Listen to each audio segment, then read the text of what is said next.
biscoitinhos do meu coração.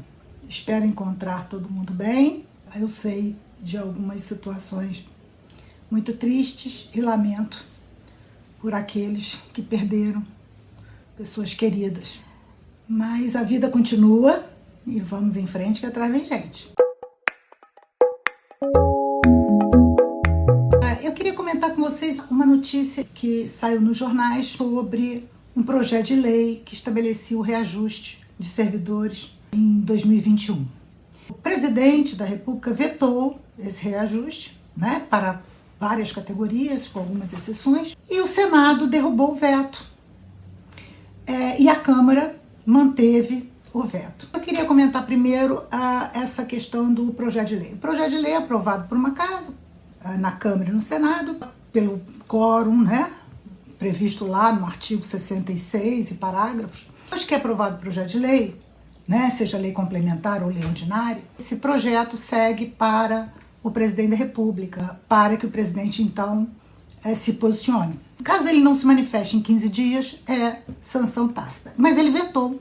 Ele vetou esse reajuste até o ano de 2021. E aí esse veto foi ser examinado pelas mãos do presidente do Senado Federal em 48 horas, assim determina a Constituição, 66, parágrafo 1º e parágrafo 4º. E então o Congresso, numa sessão conjunta, hoje aberta, antigamente era sigilosa, hoje é aberta, numa sessão conjunta, o Congresso então examina. Para derrubar o veto do presidente, tem que ser por maioria absoluta da Câmara e maioria absoluta do Senado.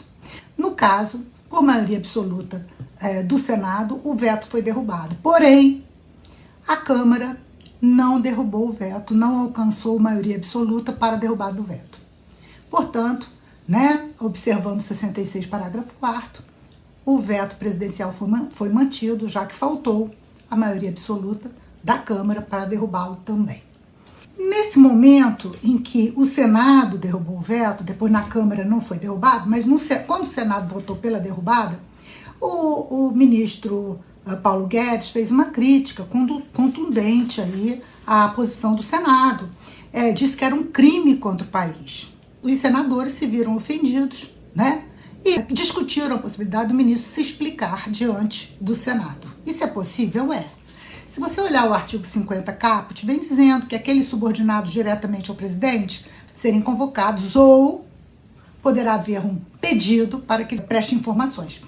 O presidente não pode, nem ser convocado, nem pode haver pedido para que se manifeste diante das casas. Mas aqueles diretamente subordinados ao presidente, sim, inclusive o ministro de Estado.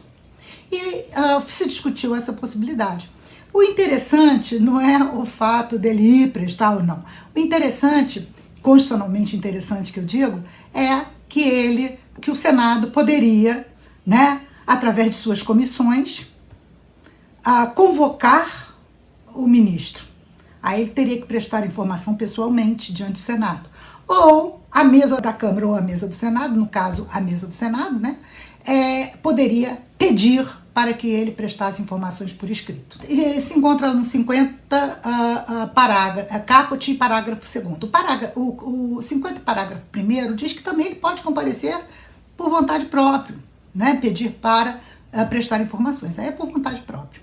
O interessante é que se a comissão do Senado convocar ou a mesa do Senado pedir para que o Paulo Guedes compareça diante do Senado ou preste informações por escrito, no caso do 50 parágrafo 2º, quando pede, caso ele não faça e sem justificativa, ele poderá responder em qualquer um dos dois casos por crime de responsabilidade política.